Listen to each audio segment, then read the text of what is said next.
If you felt the desert wind in your bones and heard the echo of gunfire across forgotten canyons, then you know. This isn't just another tale, it's a reckoning. The legend of May Archer, the quiet widow turned deadly gunfighter, isn't finished yet. And trust me, tomorrow's chapter will ride in hard, faster than a six-shooter's draw. If you don't want to miss the moment the Viper faces her past and reshapes the West, now's the time. Hit subscribe, saddle up, and stay with us, because the frontier's not done with her, and neither are the ghosts riding in behind. Dust Haven wasn't much to look at, just a scatter of wooden buildings bleached by sun and time, huddled against the base of a low ridge like cattle avoiding the wind. The town had no bank, no church, and no law beyond what a man could enforce with grit and a steady hand. Most folks were content to survive and leave their neighbors alone, which suited May Archer just fine. Her homestead sat a half-mile outside town, past the dried-up creek bed and the rusted skeleton of an old wagon left to rot. It was a modest place, one room, a well, a small barn that leaned ever so slightly in the wind, but it was quiet, and after the life May had led, quiet was gold. Most folks saw her as just another tough widow making a go of it where so many failed. She came to Dust Haven 4 years back, driving her own cart, wearing a man's hat and boots. They said her husband and boy had died in a fire down near El Paso. She never corrected them. Grief, they assumed, had settled her face into permanent silence, her eyes into shadows. No one asked questions. In Dust Haven, that was courtesy. But anyone who looked close would notice things that didn't quite fit. How she moved, light on her feet, always angled toward the door. How she kept her tools arranged by reach and use. How her eyes swept the room before sitting with her back to a wall. The signs were subtle, but they were there. Sheriff Hale noticed. He wasn't the type to pry. An old warhorse himself, stiff-kneed and silver-whiskered, but he'd lived long enough to recognize a fellow survivor. They shared few words when he rode out on his monthly checks, but she'd always offer coffee, always kept her hand low near the drawer. He respected that. In a place like Dust Haven, peace was a fragile thing held together by mutual wariness. On this particular morning, the air held that unnatural stillness that warned of change. The sky was wide and cloudless, but the horizon shimmered like a blade under the sun. May stood on her porch, cup in hand, watching a buzzard circle something far off in the sands. Her face was impassive, but her jaw tightened slightly. Behind her, the wind pushed the door open with a dry creak. She didn't turn. A dust trail rose in the east, thin and curling, a sign that riders were coming. Not the stage. May could set her clock by that, and not any of the locals, whose wagons limped with familiarity. These moved fast and deliberate. She sipped her coffee. Later that day, word reached the saloon. A freight driver, nerves raw and lips cracked from heat, slammed open the doors and told the room about 3 men he'd seen near Dry Rock Pass. Black horses, heavy coats, guns slung loose like they were an afterthought. He didn't stop to talk. "The Crow boys," said old Jeremiah, spitting into the spittoon. "Bet my boots on it."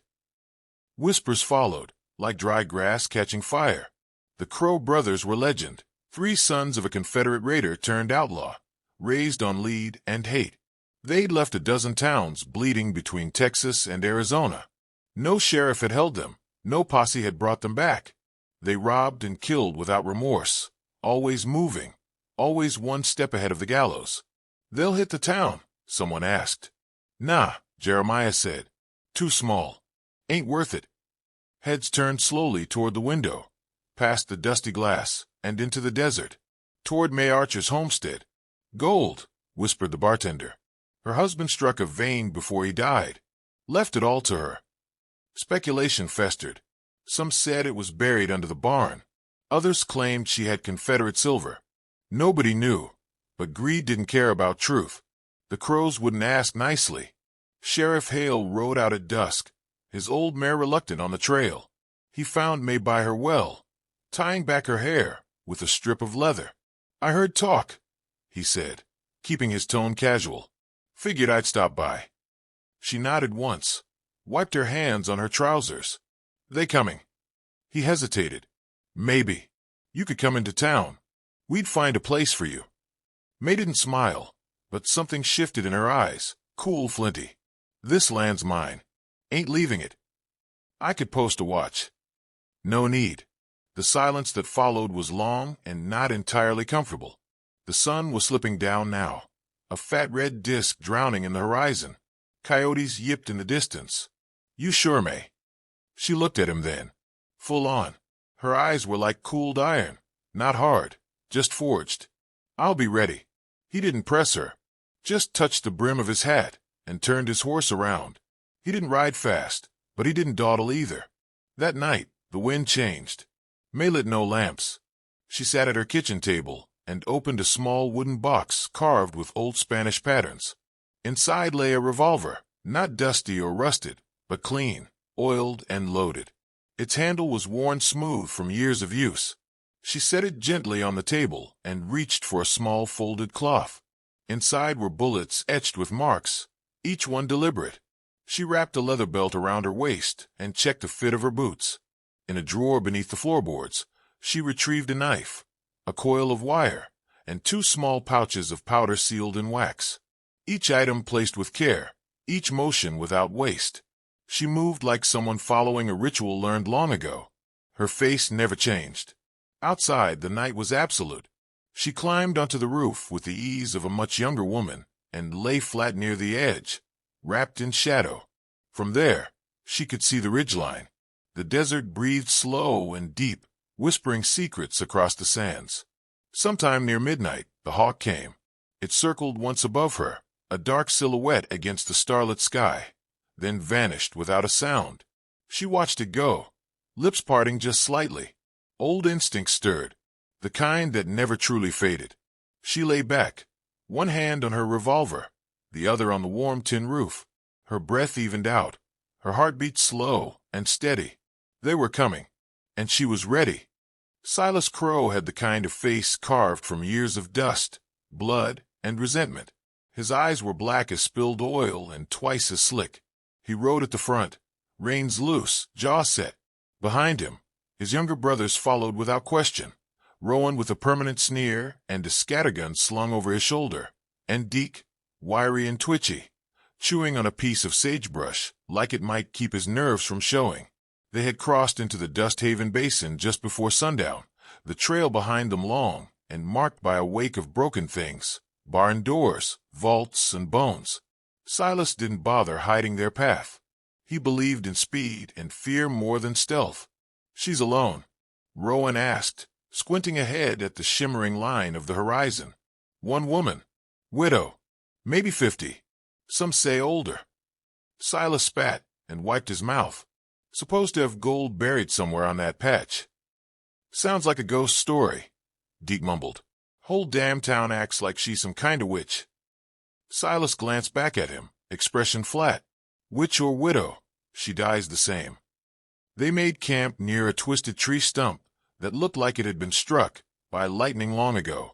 The wind had teeth here, sharp and dry, and it dragged grit across their boots as they settled in. They kept no fire. Bandits learned early not to advertise. While the others unrolled bedrolls, Silas studied a tattered sketch map he'd taken off a dying prospector 3 towns back. It showed the layout of May Archer's land, house, barn, well, and a half-buried root cellar. She's got a place to hide. She'll use it. Silas muttered to himself. We check everything. Rowan leaned back on one elbow. You really believe she's got gold? Silas didn't look up. I believe no woman lives alone in this wasteland without a damn good reason. Either she's got something to protect or something to kill for. They rose with the dawn, weapons loaded and hands steady. The desert was painted gold and rust by the rising sun, and the crows rode single file to avoid raising dust.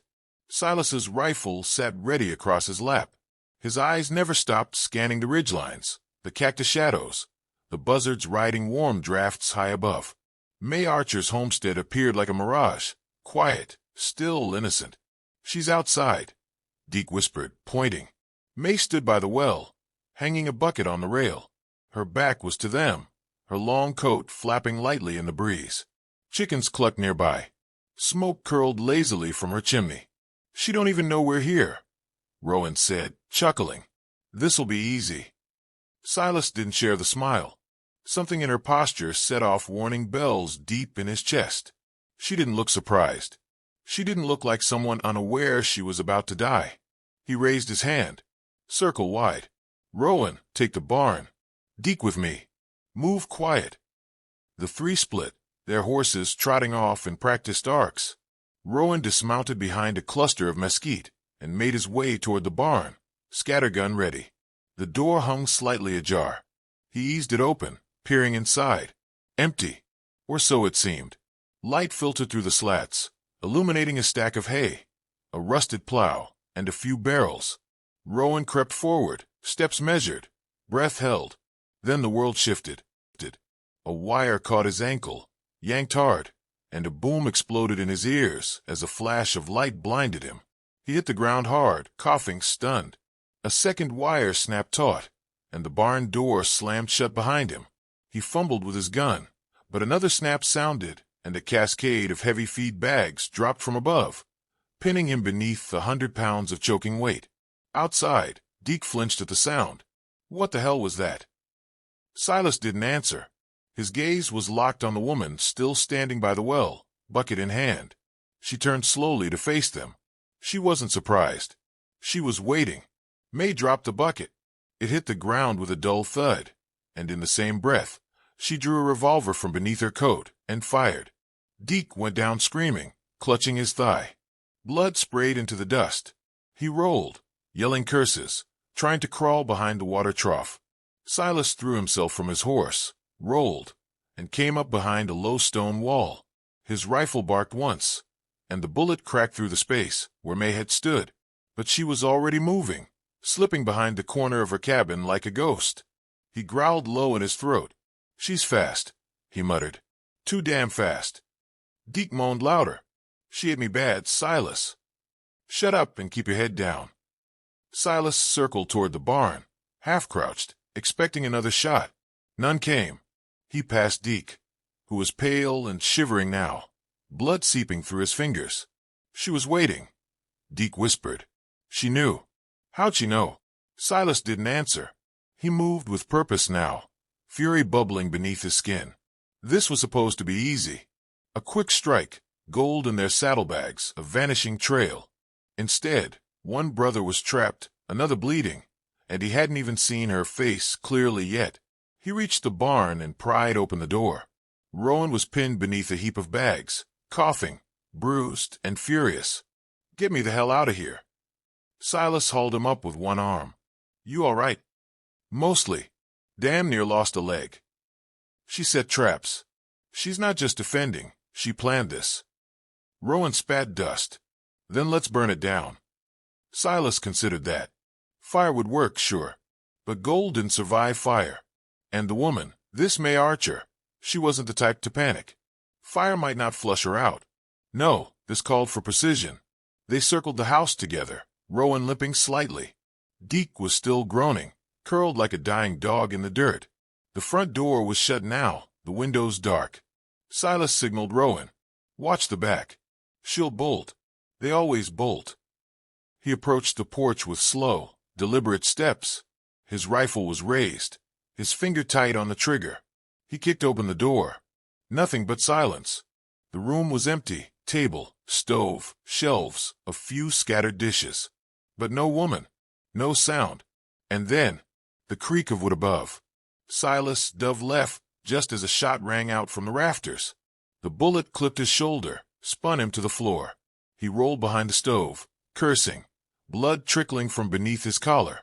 He looked up and saw her. May stood balanced on the crossbeam above, calm as a hanging star. Her revolver still smoked. She didn't speak. Her eyes were level, her stance solid. Silas tried to fire, but she dropped first, twisting midair. She landed in a crouch, rolled, and came up behind the table. Another shot cracked out. Rowan screamed from outside. Silas tried to push himself up, but the pain in his arm flared hot. He fell back, gasping. May stepped into the doorway, her revolver aimed square at his heart. "You made a mistake," she said quietly. Her voice wasn't angry. It was tired, weathered like the land itself. You came here thinking I was weak. That's on you. He glared up at her. What are you? She cocked the hammer. The last name you'll ever curse. He lunged, a last desperate move. She didn't flinch.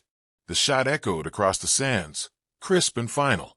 Outside, the wind picked up again, as if nothing had happened at all.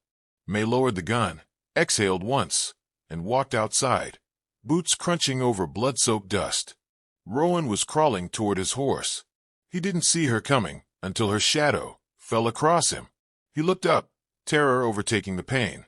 You gonna kill me too? He croaked. The news spread like wildfire. By the time Rowan Crow's half-dead horse staggered into a saloon 2 towns west, the barkeep had to slap whiskey into his shaking hands to get the story out. 3 brothers had ridden into Dust Haven to rob a widow. Just a widow, nothing more. But what they found wasn't gold. It was death. The tale twisted as it traveled, as such tales do. Some said the woman was a bounty hunter turned reclusive.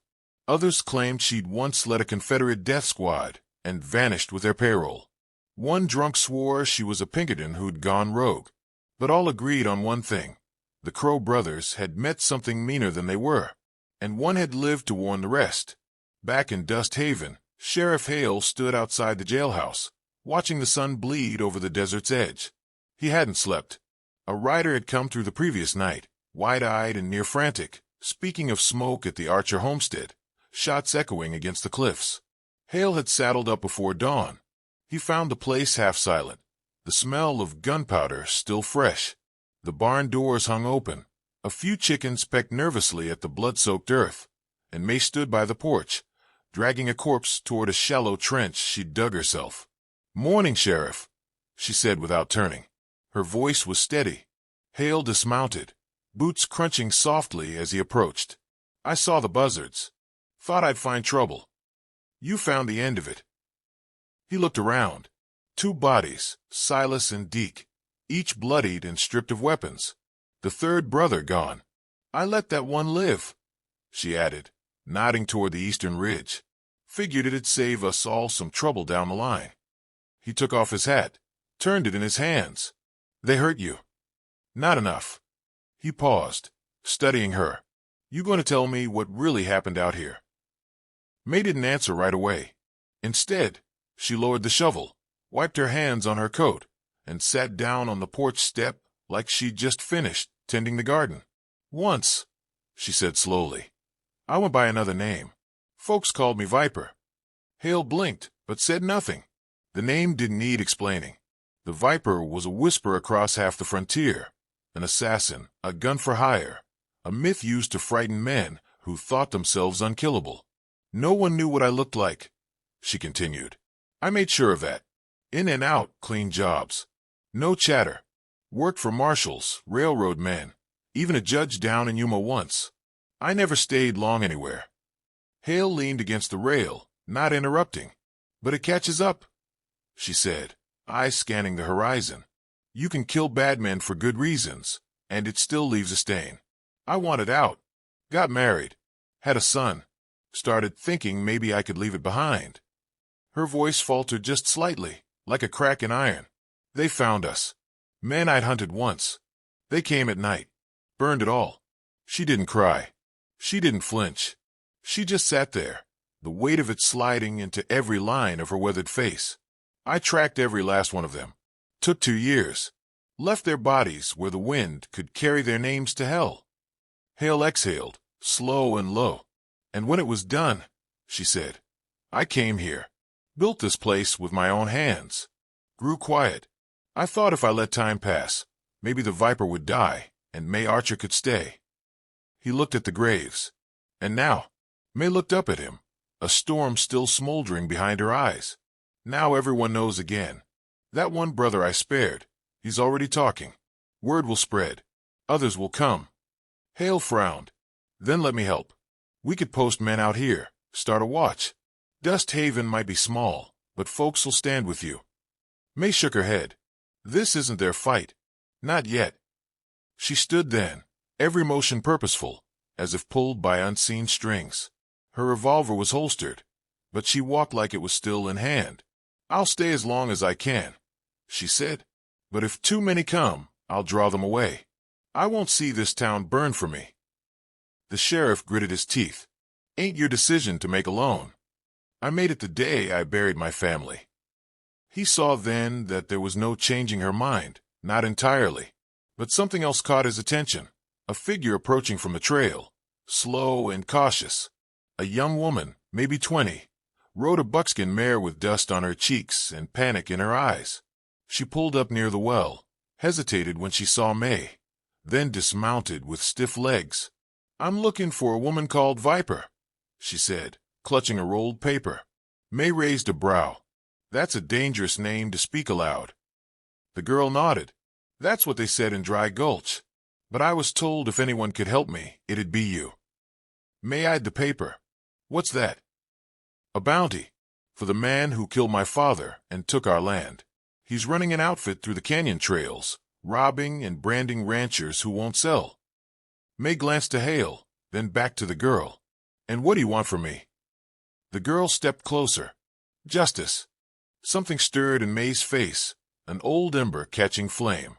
She took the paper, scanned the name, and folded it without speaking. "You got a place to sleep?" she asked. The girl blinked. "No, ma'am. Barn's clean now. Rest up. You'll need it." Hale watched this exchange quietly, then spoke as the girl led her horse around the back. "You thinking of going back to it?" May didn't answer right away. She slid the bounty into her coat, where it joined the weight of many things buried, but not gone. "I don't think it ever left," she said at last. "I just forgot how to wear it." They stood in silence as the wind curled around them, dry and whispering. In the distance, the buzzards circled lower now, drawn by blood and history. "I'll ride back to town," Hale said finally. "Tell them it's settled. For now." May nodded, her eyes fixed on the sky. "Tell them the desert keeps its own law," she murmured, "and it remembers every name carved in blood." Hale mounted his horse, paused, and gave one final look at the woman who'd once been myth, now flesh and bone again. "Be careful, May." She didn't answer. She didn't need to. As he rode away, the sun climbed higher, burning away the morning chill. May turned back to her home, her land, and the girl who'd come seeking fire. The past had returned, dressed in dust and death, and she would meet it head-on. May Archer rode with the morning sun at her back and silence as her companion. The desert rolled out ahead in waves of bone-white dust and amber light, each ridge a shadowed memory, each gulch a place where something had once died. Her coat flapped gently with each step of her mare, and the girl, Calla, the one with fire behind her eyes, rode beside her, learning the rhythm of silence and breath that filled the space between gunfire and peace. 3 days had passed since the crows came. The bodies were buried, the barn restocked, the hens still clucked like nothing had happened. But something had. The Viper had returned to the world, and the world had noticed. They reached the high cliffs overlooking Brimstone Canyon by midday. The place looked like God had split the earth open in anger and then forgotten to mend it. Jagged rock, sheer drops, and narrow trails. The perfect place for outlaws who like to vanish. May stopped at the ridge and scanned the ground below. Dust trails led in and out of the canyon mouth. Not many, but enough. A small camp nestled between 2 boulders, a single thread of smoke twisting upward like a warning flag. "That's them?" Calla asked, narrowing her eyes. May nodded. "One of the riders wears a yellow sash. Saw him once in New Tombstone, 6 months back. Gun for hire named Hatch. He's killed for land deeds before." Calla swallowed. "He took everything from us." May studied her, seeing both the fear and the steel in her spine. "You carry that rifle like you mean it, but May and Ian ain't shootin'. You sure you're ready for this?" The girl set her jaw. "He won't see another sunset." May gave a slow nod, then dismounted. She knelt in the dust, opened her saddlebag, and pulled free a long, oil-wrapped bundle. When she unrolled it, the twin 6-shooters inside caught the light like twin fangs. "Thought you retired those," Calla whispered. May strapped the holsters on without a word. Her hands didn't shake. The leather still fit like skin. She drew both, spun the cylinders, checked the rounds. Loaded, polished, patient. "The trick," May said softly. Ain't shooting first. It's not hesitating. They approached the camp from the south, staying in the shadows cast by the canyon wall. The wind was high, howling between the rocks, covering their footsteps. Hatch's crew, 7 men, armed and laughing, sat around the fire, swapping stories, with guns leaned against stones. May waited until they were within shouting distance, then stepped into the open. "Morning, boys," she said, voice sharp and cold as a desert morning. All heads turned. The man with the yellow sash stood. "Well now," he said slowly, squinting. "Ain't you a sight? And who are you supposed to be?" "I'm the end of the story you started in Dry Gulch." Hatch laughed. "You come to settle it with words or bullets." May drew both pistols before the sentence was finished. The world exploded into motion. Her first shot took down the man reaching for the rifle by the fire. The second snapped into Hatch's thigh, spinning him down. Calla's rifle cracked once, clean and loud, and another outlaw pitched backward into the dust, eyes wide in shock. Men scattered. 2 ran for cover behind rocks, shouting. 1 pulled a shotgun and fired blindly. The blast tore splinters from the canyon wall just inches from May's shoulder, but she didn't stop. Her movements were fluid, purposeful, a predator dancing in her element. She advanced, calm, while Calla reloaded with trembling fingers. Another shot, and a bandit slumped against the boulder, blood painting the stone red. Soon it was over. 5 men lay still. 1 crawled, groaning, into the brush. May let him go. But Hatch sat with his back to a rock, hand pressed to his bleeding leg, snarling like a cornered coyote. "You don't understand," he hissed. "I was paid. The land wasn't even worth much. Just a job." May stepped close, shadows painting her face. It was worth everything to her. "That's what matters." He spat. "You think killing me changes anything? There'll be others. Always are." She crouched beside him. "Then I'll be waiting." She stood, nodded once to Calla, and walked away. The girl stared at her, chest heaving, then looked back at the man who had stolen her family's life. Calla raised her rifle, then lowered it. "He's not worth a bullet," she said. May smiled. They buried the dead and burned the camp. By dusk, smoke curled high into the sky, visible for miles. It carried a message louder than any bullet. The Viper had returned. They rode out of the canyon as the stars crept into the heavens, no words between them. Just wind, just the sound of hooves against hard earth. May Archer had once tried to disappear into quiet, but legends don't vanish. They ride again,